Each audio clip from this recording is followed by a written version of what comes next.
నమస్కారం గురుగారు. జై శ్రీమన్నారాయణ. గురుగారు ఇప్పుడు ఈ మధ్య కాలంలో లేట్ మ్యారేజెస్ అనేది జరుగుతుంది.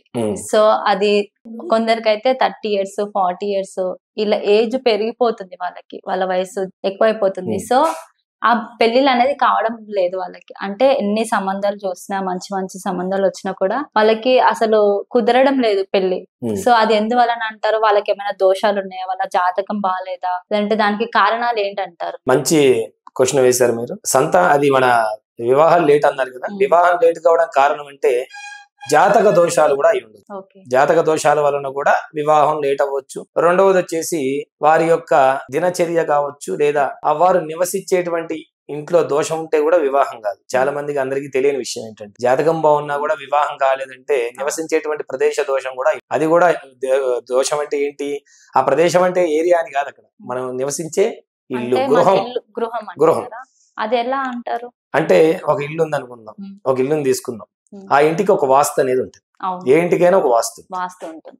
ఆ వాస్తు చక్కగా ఉంటే చక్కటి ఫలితాలు వస్తాయి. అక్కడ ఈశాన్యం తగ్గడము, నైరుతి పెరగడము, వాయువ్యాన్ని కట్ చేయడము, ఈ విధమైనటువంటి చర్యలు ఈ కాలంలో మనందరం కూడా చాలా మంది బిల్డర్స్ కావచ్చు ఎవరైనా చేస్తూ ఉన్నారు. ఎందుకు చేస్తున్నారు?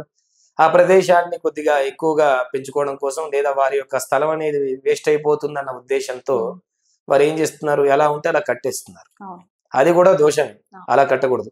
ఈశాన్యం పెరగడం వలన చాలా లాభాలు ఉంటాయి. అది ఎంత పెరగాలో అంతే పెరగాలి. అంతకు మించి పెరిగినా కూడా దోషమే. ఏదైనా మితం అమితం, అంతే కదా. కావున ఆ ఇంటి యొక్క దోషం కూడా ఉన్నా కూడా వివాహం కాదు. రెండోది జాతక దోషం. అంటే ఎవరికైనా సరే పుట్టిన ఆ యొక్క వివాహం డేట్ ఎవరికైతే అవుతుందో 33 ఏళ్ళు కావచ్చు, 35 సంవత్సరాలు కావచ్చు, మీరు అన్నట్టు 40 ఏళ్ళ దాకా కూడా ఇప్పుడు ఈ కాలంలో వివాహం కాకపోవడానికి మొదటి కారణం ఏంటంటే వీళ్ళు ఆ జాతకాన్ని చూయించుకోకుండా ఉండడం. వాళ్ళు పుట్టినటువంటి డే టు టైం ఇయర్ వాళ్ళకి తెలియకపోవడం, లేదా సరే అవి ఉన్నా కూడా సరిగా చూసుకోకుండా ఏ దోషం ఉందో కూడా వాళ్ళకి తెలియదు. అవన్నీ లేకపోకుండా ఆ సంబంధాలు చూసుకుంటూ ఉంటారు. మామూలుగా చూసుకుంటూ ఉన్నటువంటి సమయంలో ఏమైతుందంటే ఆ వచ్చినటువంటి యొక్క మ్యాచ్ ఉంటుంది కదా, అది తగునా లేదా, అర్హత కలిగినటువంటి సంబంధమైనా వీళ్ళకి, లేదా వీళ్ళు వాళ్ళకి అర్హత కలిగిన సంబంధమైనా జాతకం నిర్ణయిస్తుంది. జాతకంలో కుజదోషం ఉంటే కూడా వివాహం కాదు. కుజదోషం చాలా మంది ఇప్పుడు కుజదోషాన్ని తీసిపడేస్తూ ఉన్నారు. ఏం కాదులే, ఏమైతుందిలే అని. మైనస్ ప్లస్ ఇలాగా ఏదో లెక్కలు చెప్పేస్తుంది. మైనస్ ప్లస్ అంటున్నారు కదా గురుగారు. ఆ కుజదోషం అనేది చేయించుకుంటే వాళ్ళకి వివాహం ఓకే అవుతుంది. కుజదోషానికి 5 రకాలుగా మనకి పీడింపబడతాం. కుజదోషం ఉంటే 5 రకాలుగా పీడించబడతాం. ఒక వివాహమే కాదు. అందరూ కుజదోషం అంటే వివాహం అని అనుకుంటారు. వివాహమే కాదు. కుజదోషం ఉంటే సంతానం కలగదు, లేదా ఆర్థిక ఇబ్బందులు. అంటే అగ్ని, కుజుడు అంటే ఎవరు? అగ్ని లాంటి వాడు. అంటే ఏమైతుంది? ఆ డబ్బు ఎంత వచ్చినా కూడా అగ్నిలాగా దహించబోయబడుతూ ఉంటుంది. ఎంత సంపాదించినా బూడిదే. ఇంకా మూడవది వివాహం కాకపోవడం. నాలుగవది అనారోగ్య సమస్యలు ఉంటాయి.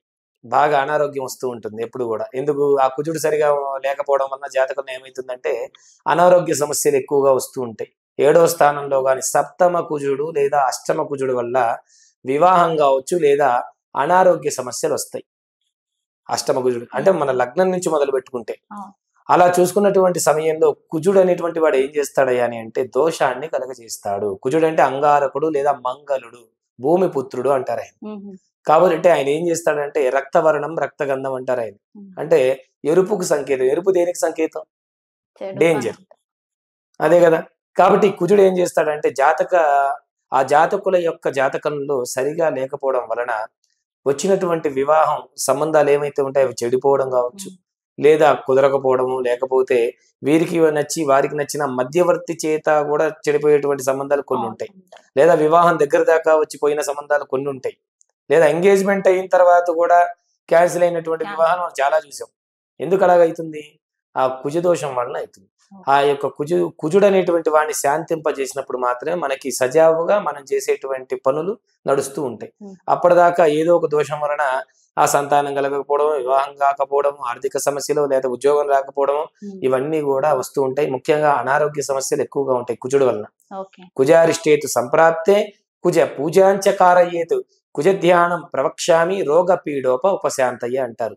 అంటే కుజుడు శాంతించినప్పుడు మాత్రమే శరీరానికి సంబంధించినటువంటి రోగములు రాకుండా ఉంటాయి. లేకపోతే ఆయన నీచ స్థితిలో ఉంటే మనకి అనారోగ్య సమస్యలు ఎక్కువగా ఉంటాయి. మీరు కొంతమందిని గమనించినట్లయితే అనారోగ్యం అంటే బాగా భారీగానే రావాలి, హాస్పిటలైజేషన్ అవ్వాలని కాదు, ఎక్కువగా నీరసం రావడం, చిన్న చిన్న పనులకి స్ట్రెస్ ఫీల్ అవ్వడం, ఇవన్నీ కూడా కుజుడు లక్షణాలే. అంటే ఒక రోజులో ఒక మధ్యాహ్నం దాకా వర్క్ చేస్తే సాయంత్రం నుంచి మూడ్ ఆఫ్ అవ్వడం, లేదా డల్గా ఉండడం, మనిషి ఆ తలనొప్పి రావడం, ఇవన్నీ కూడా కుజుడికి సంబంధించినటువంటివి. ఆ కుజ దోషం వలన కూడా అనారోగ్య సమస్యలు వచ్చి మీరు సంపాదించినటువంటి జీతంలో సగం హాస్పిటల్కి పెడుతూ ఉంటారు. కాబట్టి కుజుడిని మీ జాతకంలో ఏ స్థానంలో ఉన్నాడో చూసుకోండి. ఆ స్థానాన్ని బట్టి చక్కగా మీ మీ విధి విధానంగా శాంతి చేసుకొని ముందుకు వెళ్తే మంచిది. Thank you Guru, thank you so much. చూసారు కదా, ఈ వీడియో కనుక నచ్చినట్టయితే like and share and comment చేయండి. మీకు ఎలాంటి దోషాలు ఉన్నా, కుజ దోషం కానివ్వండి, లేదు అంటే సంతానం అవ్వకపోవడం, బిజినెస్ లో మీకు ఎలాంటి నష్టం జరుగుతున్నా కానివ్వండి, ఇలాంటి జాతకం చూయించుకోవాలనుకున్నా, మీ జాతకం సరిగ్గా లేదు, మాకు ఈ పనులు అనుకుంటున్నాం అవ్వట్లేవు, సో ఇలాంటి ప్రాబ్లమ్స్ మీకు ఏమైనా సమస్యలు ఉంటే కింద స్క్రోల్ అవుతున్న నంబర్ కి కాంటాక్ట్ చేస్తే గురుగారు టీం ఉంటుంది. వాళ్ళు మీకు గురుగారితో అపాయింట్మెంట్ అనేది అరేంజ్ చేస్తారు. మీ సమస్యలకి పరిష్కారం అనేది తీసుకోవచ్చు. Thank you so much.